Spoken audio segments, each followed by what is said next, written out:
Bilheteria de Superman indo melhor do que eu esperava. Vou passar os números para vocês aqui dessa semana, sem contar o sábado e o domingo, beleza? De segunda até sexta-feira, até onde o filme arrecadou. E também o James Gunn comentando sobre o Arqueiro Verde no DCU. Vamos falar sobre tudo isso aqui, chega junto.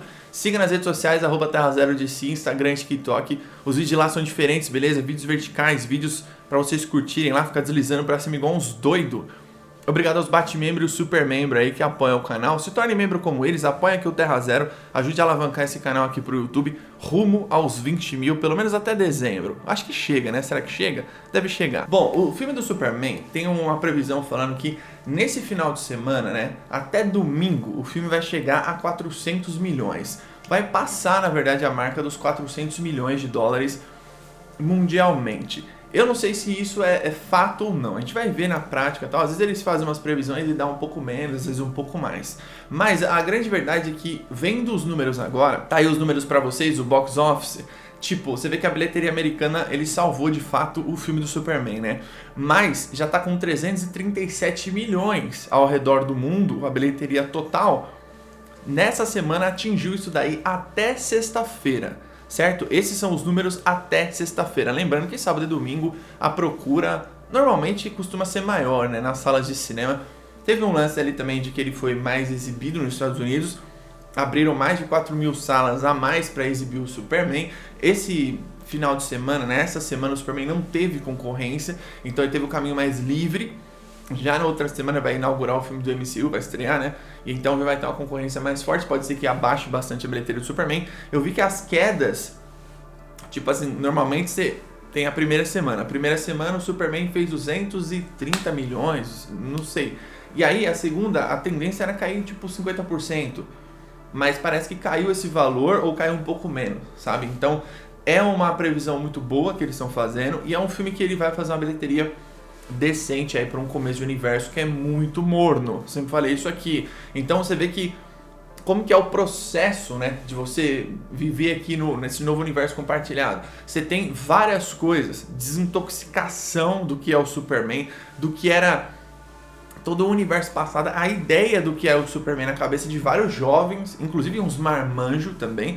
O que mais me assusta não é nem os jovens, porque os jovens, pra mim, isso é normal. Eu encaro isso como uma coisa normal. Dos moleques de 15, 16 anos, 18 anos, que não lê quadrinho do Superman e cresceu nesses 9 anos com o Superman ali nessa era passada. E o que me assusta é os marmanjos. Os caras, tipo, da minha idade, os caras, tipo, com filho já, barbudo, nos comentários, falando umas atrocidades. Você fala, mano, sério mesmo, você não entendeu o que é o Superman ainda. E aí tem aquela discussão, né? Tipo, mas o que é o Superman? O Superman, mano, ele funciona de um jeito. Não é eu que tô te falando. A história provou isso. A história. O Superman, ele funciona de jeitos diferentes. Você pega ali Red Sun, Superman entre a foice e o martelo, traduzido aqui. Ali é um Elseworld. Injustice é outro Elseworld, entende? O Superman Absolute é um Elseworld, quer dizer, é um universo à parte, na verdade. É como se fosse o universo alternativo da DC. Na verdade, é um universo alternativo. Esses Supermans, eles funcionam isoladamente. Você vai criar um universo compartilhado da DC, se não é o Superman clássico dos quadrinhos, ele não vai funcionar. Isso é provado. Isso é, tipo, não é minha opinião. Isso é uma coisa lógica. Isso foi provado ao longo desses anos. E outra, tentar emular o passado também não funciona, como é o caso do Superman Returns. Você não vai emular o Christopher Reeve com outro ator, isso não existe. Isso não existe, isso daí é um devaneio do estúdio. Então, agora o que o James Gunn fez? Back to the roots. Voltou às origens, voltou às raízes do Superman. O que tem de melhor no Superman, ele pegou e trouxe para esse filme novo. Essas pessoas que viveram 9 anos... Eu sempre falei aqui, né? A gente fala do Man of Steel, mas o Man of Steel e Injustice eles lançaram no mesmo ano, 2013. Essa começou uma era sombria do Superman, né? Então, você tem a própria DC, ela corrigindo os 952 com o DC Rebirth, né? Que é um Superman muito mais otimista. As histórias, inclusive, melhoraram muito. Mas, o que eu quero dizer pra vocês? Que esse é um processo. Isso não é uma coisa que você vai lançar um filme, mesmo que o Superman fizesse 1,5 bilhão, fizesse a bilheteria da Barbie, fizesse 2 bilhões, mesmo se ele tivesse feito essa bilheteria, ainda é um processo de você falar para as pessoas, olha, o que você viu é uma abordagem completamente equivocada do que é o Superman. Isso daqui é o Superman. Então você compara o David Cornswell com o Christopher Reeve. é o mesmo tom. Os dois filmes têm o mesmo tom. Por isso que os dois filmes são bons. O Superman do Brandon Routh, ele tenta emular o tom do Christopher Reeve, ele falha miseravelmente. Assim, os atores não têm o mesmo talento. A Lois Lane é horrorosa. Ela é, inclusive, a única Lois Lane que eu vi que é ruim de fato live action. E assim, você tem todo um lance de você querer reviver uma coisa que, mano, sabe, tipo, tá no passado com outros atores, é outro diretor, não tem como você emular aquilo e pegar e trazer da mesma maneira com pessoas diferentes fazendo, sabe? E esse Superman, eu vejo que as pessoas elas estão acostumando com o David Cornsweet. E o que eu acho muito engraçado, tá ligado? E o que eu acho que o mais engraçado é que eu me divirto muito, muito, muito, muito. Eu dou muita risada na internet, vocês não têm noção. Vocês não têm noção. Uma das coisas que eu mais gosto de ver pra dar risada é os fãs desesperados com a extinção do Superman antigo. Porque assim, essas pessoas elas estão brigando na internet, sabe? Tipo, reclamando do filme e disso e aquilo pra aquele universo não ser extinguido. Não o universo em si, mas a ideia daquele universo, tipo assim, eu cresci com isso, então é isso, tem que ser daquele jeito.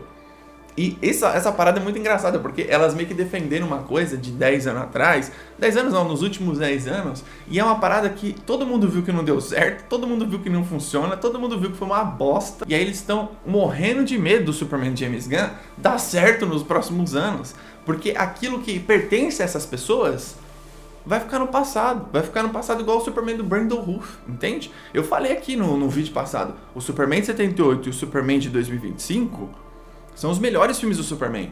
Por um acaso ou não? Não, porque eles são os melhores. Tipo, esses são os melhores filmes do Superman, entende? Do personagem Superman. Como ele é importante pra cultura pop, como ele é importante pro universo de si. É o super-herói mais importante que existe. Esses dois filmes consegue te mostrar isso, entende? E esses mesmos fãs que estão reclamando, daqui a 3, 4 anos eles são fãs do David Cornsweet. Dá pra entender o que eu tô querendo dizer pra vocês aqui? Tipo, é uma parada, tipo assim, é uma nova geração, né, mano? São atores novos. Eu falei pra vocês tudo isso, tipo, as pessoas vão estranhar que tem atores novos, as pessoas vão estranhar que, tipo, não tem nenhum ator conhecido. Tipo, não é, sei lá, você não tá fazendo um reboot com atores conhecidos. Nem o Nicolas Hoult, que é um puta vilão legal pra caramba, que é o ator mais famoso do elenco, nem ele é conhecido assim, entende? Que nem o Batman foi mais fácil, porque você tinha o Robert Pattinson, que já era um ator famoso, pra bem ou pra mal aí na cabeça dos nerdola, né, que só enxerga o Crepúsculo e não assiste mais nenhum tipo de filme, é só blockbuster. Ainda tem alguns que reclamam, porque na cabeça deles o Ben Affleck tinha o potencial de ser o melhor Batman. Eu acho isso muito hilário, velho, eu dou muita risada, de verdade mesmo, não é sarcasmo, não é... Eu acho muito engraçado, porque é o desespero de uma galerinha defender uma coisa que não deu certo e defender uma coisa que não vai voltar, mano. Isso é muito engraçado. Tipo, eu penso que esse Superman, como ele tá assentando um terreno, né? Tá começando a assentar um terreno pro universo DC. Já viu o Pacificador, James Gunn fala do universo de bolso, universo compacto, né? Eu falo de bolso do Pacificador, que vai ser melhor trabalhado do que no próprio Superman, até porque é uma série, né? 8 episódios. Vamos ver a série dos Lanternas, a introdução da tropa, ou parte da tropa, a gente já viu um pouco do Guy Gardner, vai ter depois a Supergirl, depois o Cara de Barro, são filmes todos diferentes, produções diferentes. A gente tá vendo a DC começar alguma coisa. Antes a gente não tinha aquela calma, vamos fazer o universo com calma, vamos fazer filme a filme, vamos dar cada um o seu tom, cada um a sua abordagem, cada diretora que faz um jeito. Com o DC Studios a gente tem a oportunidade de fazer um universo inesquecível, fazer um universo inacreditável, fazer o melhor universo de super-heróis que você já viu. A gente tem essa oportunidade, é esse o patamar da DC. Então começou muito bem com o Superman. E assim, mesmo que o Superman não faça uma grande bilheteria, o filme é bom. E ele é bom por inúmeros motivos, não é porque ele não fez mais do que filme tal, filme Y, que ele não presta. Se a gente for levar isso em consideração, Batman Begins é um filme patético, então, porque ele fez nem 400 milhões. Fernando, nós fez há 20 anos atrás, e daí? E daí que foi há 20 anos atrás? 3 anos depois, o Cavaleiro da Selva fez 1 bilhão. 3 vezes o valor, mais de 3 vezes o valor, tá ligado? Então, tem uma coisa que as pessoas precisam entender que é assim... A DC passa por um processo de reformulação, reboot. As pessoas que cresceram com os heróis, os personagens, o Superman de 10 anos atrás, que começou lá em 2013, Superman do Man of Steel, Injustice, e assim vai indo pra frente, essas pessoas elas estão vivendo uma contracultura do que elas acreditam. Do ator que elas preferem, do shape do ator que elas preferem, da abordagem de cenas de luta que elas preferem, da fotografia sem graça que elas preferem. Eles estão vivendo uma contracultura.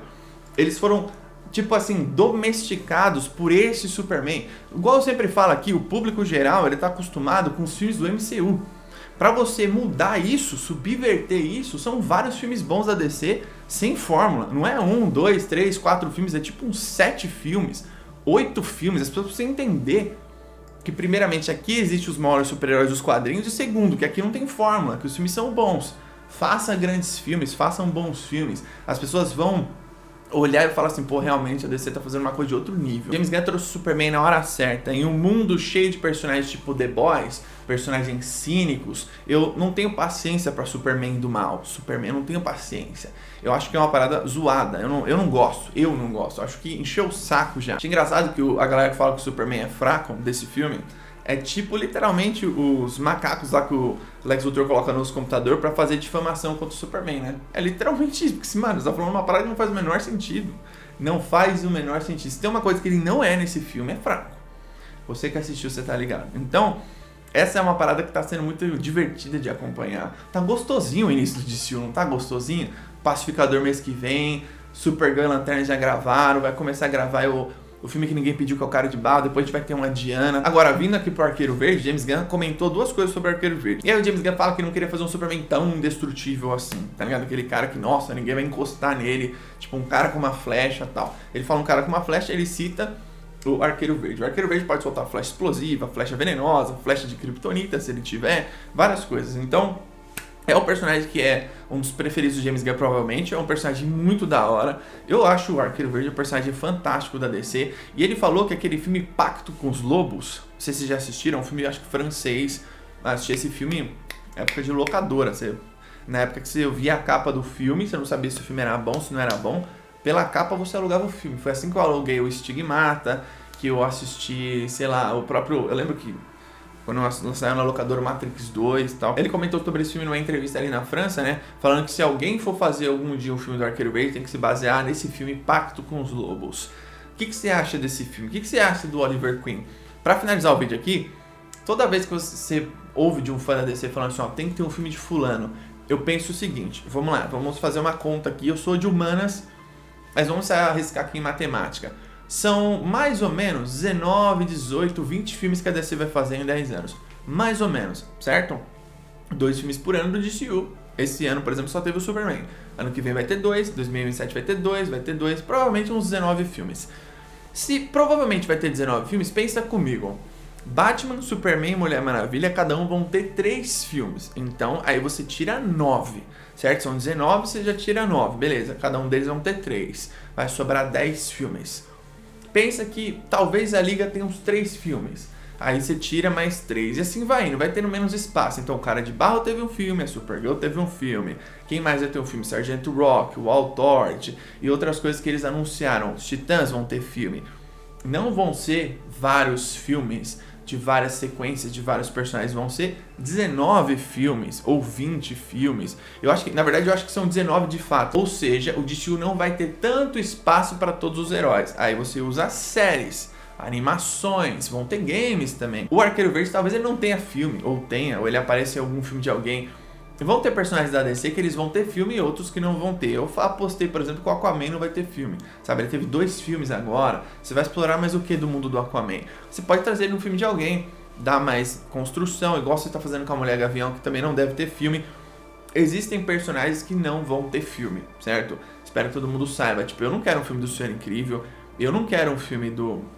sei lá, fala outros personagens que apareceu aí no universo Superman. Então, tipo assim... esse é o momento de você reconstruir a DC, é o que está acontecendo devagar. Acho que a bilheteria do Superman aí deve chegar, se for do 400 milhões, né, fechar com 400 milhões esse final de semana, porque ele está com 337.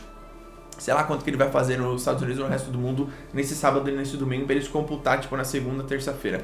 Não sei quanto eles vão fazer, mas se chegar na marca dos 400 milhões, dá pra sonhar aí, talvez beirando 600, não sei. Dá pra ver depois disso daí. Deixa aí embaixo nos comentários sua opinião sobre tudo isso. O que você tá achando dos números do Superman?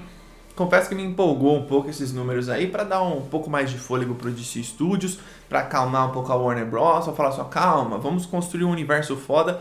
E o Arqueiro Verde é um personagem fantástico, velho. Ele deve estar com certeza no DCU, ele e a Canário Negro, 2 baita personagens. E lembrem-se, em 20 anos, em 10 anos, desculpa, vão ter tipo 19 filmes. Então, começa a pensar assim, ó, talvez esse personagem que eu quero não vai ter filme, entende? Por isso que vão ter séries live action e animações. Deixa embaixo nos comentários sua opinião sobre tudo isso.